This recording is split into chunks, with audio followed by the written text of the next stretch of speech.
Hey guys, my name is Lakshay and I am a research analyst at Scalar Academy. I am a cybersecurity aspirant and now I am here to explain you what are the common cybersecurity questions that we have in interview processes and how do we clear them and what are its answers. So first I am going to tell you about normal subjective questions that they might ask, and then we will move on to multiple choice questions. So let's start on with the video. So the first question we have is, what is CIA or what is CIA triad? So it is a basic principle. The CIA model is intended to help organizations. So before I tell you the exact answers, I would request you guys, if you know its answer, just pause the video and then put your answers in the comment section, and after that you can see whether your answer was correct or not. Alright, so let me tell you the answer for it. So what is CIA? So CIA is intended to help organizations to develop policies for their information security architecture. One or more of these principles has been broken when a security breach is discovered. Confidentiality, integrity, and availability are the main concepts of CIA triad. Confidentiality is same as privacy and it prevents unauthorized access to data. It entails ensuring that the data is only accessible to those who are authorized to use it, as well as restricting access to others as well. It keeps vital information from getting into the wrong hands as well. Integrity is a principle that ensures that the data is genuine, correct, and safe from unwanted threats actors or unintentional user alterations. If any changes are made, precaution should be taken to protect sensitive data from the corruption or loss, as well as to quickly recover from such an incident. Availability is a principle that ensures that information is constantly available and helpful for those who have access to it. It ensures that system failures or cyber attacks do not obscure these accesses. Alright, so now let's move on to the second question. What is XSS? You guys must have heard about XSS once in your lifetime. So basically, XSS is a cross-site scripting. It's a web security flow that allows an attacker to manipulate how users interact with the susceptible applications. It allows an attacker to get around the same origin policy, which is meant to keep websites separate from one another. Cross-site scripting flows allow an attacker to impersonate a victim user to execute any actions that the user is capable of. All of these is explained in the image that is below the answer. If the victim user has privileged access to the application, the attacker may be able to take complete control of the app's functionality and data. So basically that is what XSS is. Moving on to the third question, what is a firewall? Now this is a very basic question that you must know about the cybersecurity when you go for an interview. So a firewall serves as a barrier between a LAN and the internet.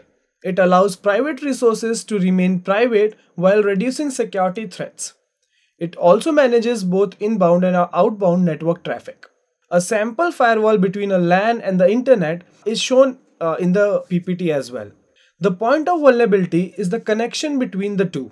At this point, network traffic can be filtered using both hardware and software. Moving on to the next question, what do you mean by botnet? So botnet, many people must not have heard about botnets, but it is very useful when you do ethical hacking as well. So a botnet is a collection of internet connected devices such as servers, it may be PCs, maybe mobile phones, etc. are infected with malware and controlled by it. It's used to steal data, send spam, launch distributed denial of service or DDoS attacks as well, and provide the user access to device and its connections. So that is what a botnet is. Moving on to the next question, and this is, you will be coming across this question when you go for cybersecurity interviews. That is, differentiate between vulnerability assessment and penetration testing.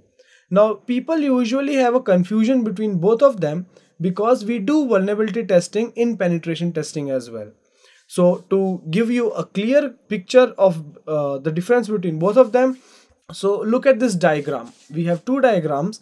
In vulnerability assessment, we have question mark, while in penetration testing, we have exclamation mark. That is the difference between both of them. So let me explain you what exactly these two things mean.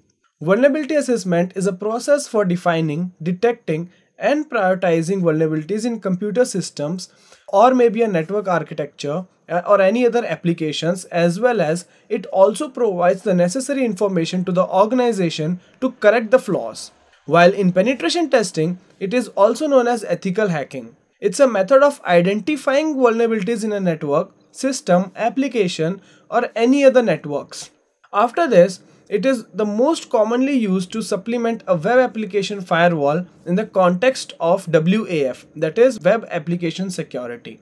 So that is the basic difference between both of them. Moving on to the next question, what do you mean by brute force attack? Now again, I'm telling you guys, if you guys know these answers or you want to know more about them, you can put them in the comment section so that I can help you guys. So moving on to the answer, a brute force attack is a cryptographic assault that uses a trial and error approach to guess all potential combinations using the correct data when it is discovered. This exploit is commonly used by cybercriminals to gain personal information such as passwords, login credentials, or maybe encryption keys or ATM pins, anything like that. It is very easy for hackers to implement it because it's basically we use all forms of passwords, all combination and permutations of all the keys on the keyboard, and we get the result. So the next question we have is, what do you mean by phishing and how do we exactly prevent it? So many of us must be knowing what phishing is and how do we prevent it, but in any way you will be asked in any interview what exactly this is. So in technical terms, phishing is a sort of cybercrime in which the sender appears to be a legitimate entity, maybe such as PayPal, eBay, financial institutions, or friends and co-workers as well. So they send an email, phone call, or text message to a target or a target link to convince them the link is very legitimate. So this link will take users to fake websites where they will be asked to enter sensitive information, maybe personal information, banking information, credit card, social security number, username, passwords, anything. You can protect yourself by phishing by using some guidelines. So the first guideline that I have for you is, don't give out important information on websites you don't know. Suppose you are going to a website and they ask a credit card detail and you don't know what that website is and how they put their database into it. So you should not put your information on that. Check the site security as well. Is it HTTP or HTTPS? Make use of firewalls. There's always a firewall in your system that can take you to the internet and can tell which website is fake or not. You should always use a toolbar for anti-phishing. Okay. So moving on to the next question, what is VPN? This is also one more basic question and very important question when you are into a cybersecurity interview. The term VPN refers to a virtual private network. It enables you to connect your computer to private network, establishing an encrypted connection that hides your IP address, allowing you to safely share data and access the web while safeguarding your online identity. Now you guys must be knowing that what VPN is and how to use it. But here I am telling you about the basic technicality and how you should answer any cybersecurity interview. A virtual private network or a VPN is an encrypted link between a device and a network via the internet. The encrypted connection aids in the secure transmission of sensitive data. It protects against illegal eavesdropping on the traffic and allows the users to work remotely as well. In corporate settings, VPN technology is most commonly used. Okay, so this is the basic technical definition of VPN. So you should try to use always a technical and very basic definition of any topic that you are asked in interview questions. After this, I have an interesting question for you guys. This is very technical side. Which is more reliable, SSL or HTTPS? So you guys must be wondering what is SSL or what is HTTPS. So first let me tell you, SSL is a secure sockets layer, is a security technology that allows two or more parties to communicate securely over the internet. To provide security, it works on top of HTTP. It works as a presentation layer as well. So if you know what SSL is and you know what HTTP is, so let me tell you what HTTPS is. That is Hypertext Transfer Protocol Secure. It is a combination of HTTP and SSL that uses encryption to create a more secure surfing experience. The working of it involves the top 4 layers of OSI model. Do you know OSI model, guys? So we have 7 layers inside it. So it works on the top 4 layers, that is application layer, presentation layer, session layer and transport layer. So in simple terms, when you are asked what is HTTPS or SSL and how do they use into an internet, you can always say we always combine HTTP with SSL to get HTTPS. Alright. So moving on to the next question, what is the difference between symmetric and asymmetric encryption? So in encryption we have two different things, that is symmetric and asymmetric. So let me tell you the difference between both of them. So in symmetric encryption, both encryption and decryption can be done using just one key, while it takes two keys for asymmetric encryption. One is given to the public and one is a private key. In symmetric encryption, it is very fast, while asymmetric encryption takes time because it has two keys. Symmetric encryption, when a huge volume of data must be transferred, we use symmetric encryption, and when small amounts of data we transfer, we use asymmetric encryption. So symmetric encryption uses very few resources from asymmetric encryption as well, because it uses only one key. It gives you transfer of data very fast, so the number of resources that are used are very low in symmetric encryption, while in asymmetric it is much more than that. The ciphertext in asymmetric encryption is same as the small plain text, while ciphertext in asymmetric encryption is greater than a plain text, and it can be used for many purposes as well. So two examples that I can give you in symmetric and asymmetric encryption is AES, DES, or in asymmetric it's DSA and RSA. You will learn about these encryption when you start learning cybersecurity. As of now, this will be the answer to this interview question. Moving on to the next question, what is IDS?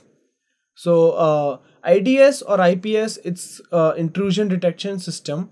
So it can scan and monitor network traffic for signals that attackers are attempting to infiltrate or steal data from your network using a normal cyber threat. IDS systems detect a variety of activities such as security policy violations, malware, and port scanners by comparing current network activity to a known threat database. Moving on to the next question, we have similar, what is IPS? The first one was intrusion detection system, and the second one we have intrusion prevention system. They are located between the outside world and the internal network, and they are in the same area of the network as a firewall as well. If a packet represents a known security hazard, a IPS will proactively prohibit network traffic based on a security profile. The fundamental distinction is that IDS is a monitoring system, whereas IPS is a controlled system. So IDS makes no changes to network packets, whereas IPS blocks packets depending on the contents of the packet. So that is the basic difference between IDS and IPS, and whenever you are asked, you should always try to explain using technical terms. Moving on to the next question, what do you mean by network sniffing? Now this is a very common term, sniffing, that everyone uses, and sniffing is a technique for evaluating data packets delivered across a network. This can be accomplished through a use of specialized software or hardware. Sniffing can be used for a variety of purposes like capturing confidential information such as password, listening to on-chat messaging over a network, keeping an eye on data package as well. So as you can see in the pic here, we have a sender, we have a receiver, and in between we have a network sniffer who is reading all the messages. The next common term that we have is, what do you mean by ARP poisoning?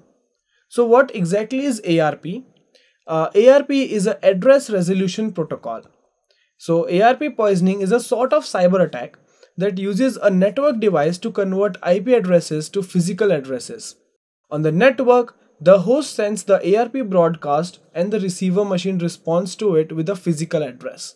It is the practice of sending bogus addresses to a switch so that it can associate them with all the IP addresses of a legitimate machine on the network and hijack traffic. As you can see in the pic here, we have a victim, we have a network access point and the internet. So we broadcast everything to all the machines through a switch, and that's how ARP poisoning happens.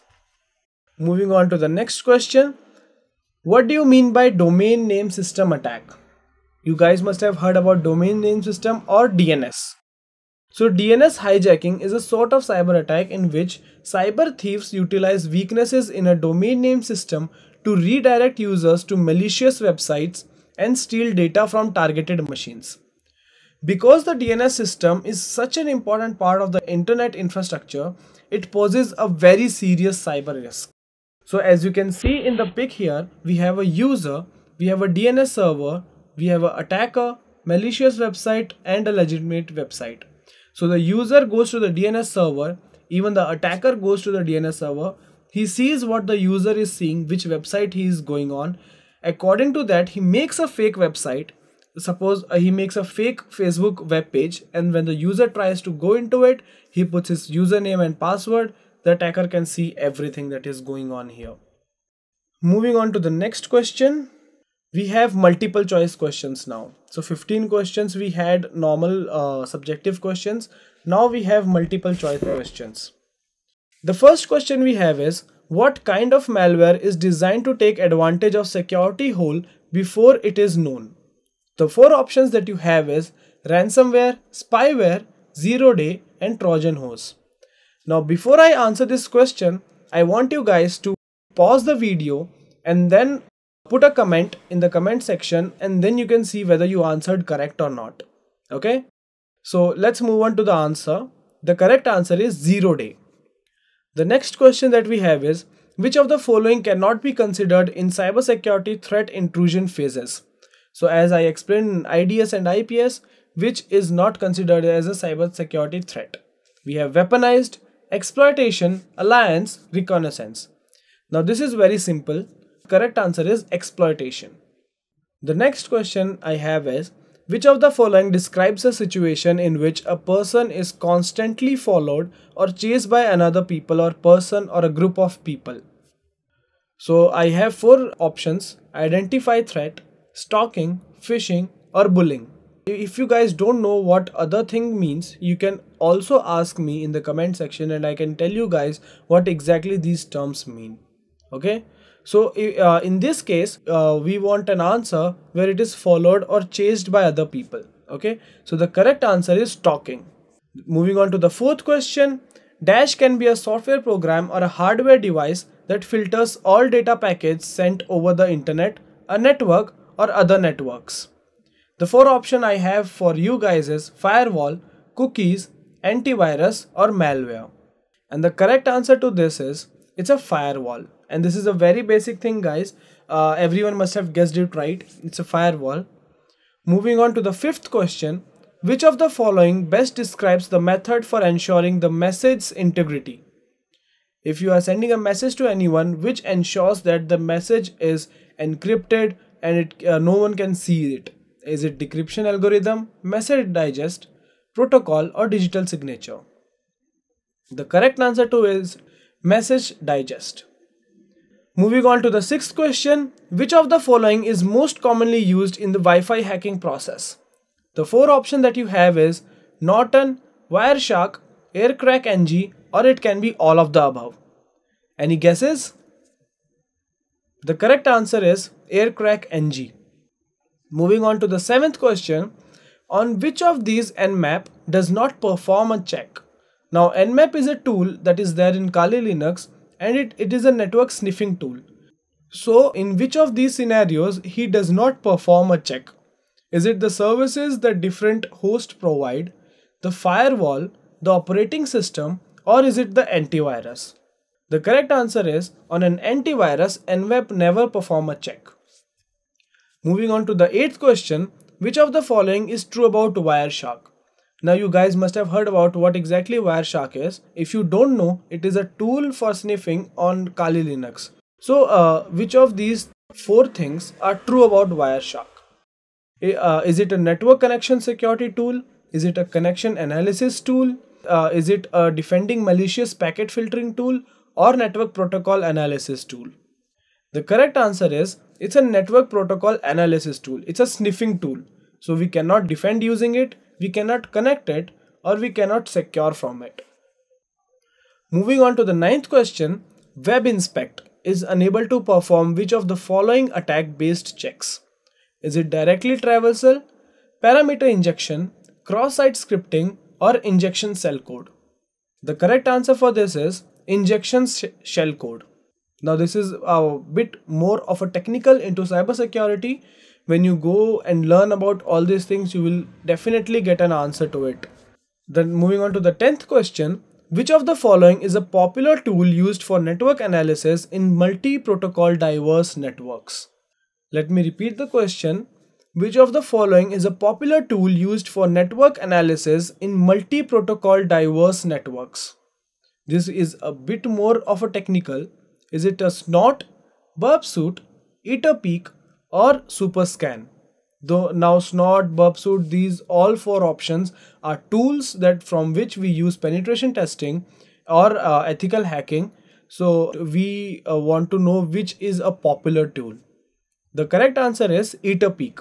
It is a tool that is used for multi-protocol diverse networks.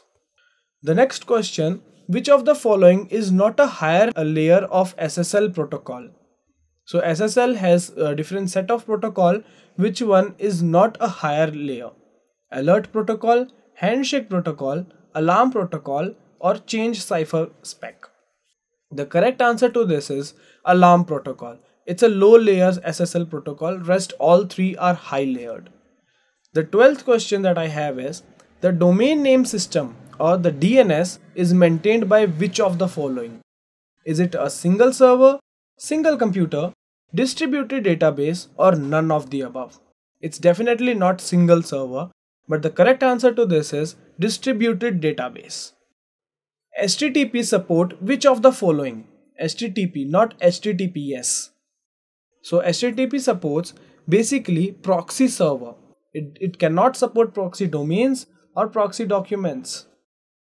Moving on to the 14th question, which of the following refers to the violation of principle if a computer is no more accessible? Is it access control, confidentiality, availability, or is it all of the above? Remember the first question, guys, that was CIA triad, confidentiality, integrity, availability. So it is related to that. So which of the following is a violation? So the correct answer for it is availability. If a computer is no more accessible, that means it is no more available for the service. So that's why availability. The 15th and final question that I have for you guys is, in ethical hacking and cybersecurity, there are dash types of scanning. The options I have is 1, 2, 3 and 4. Any guesses?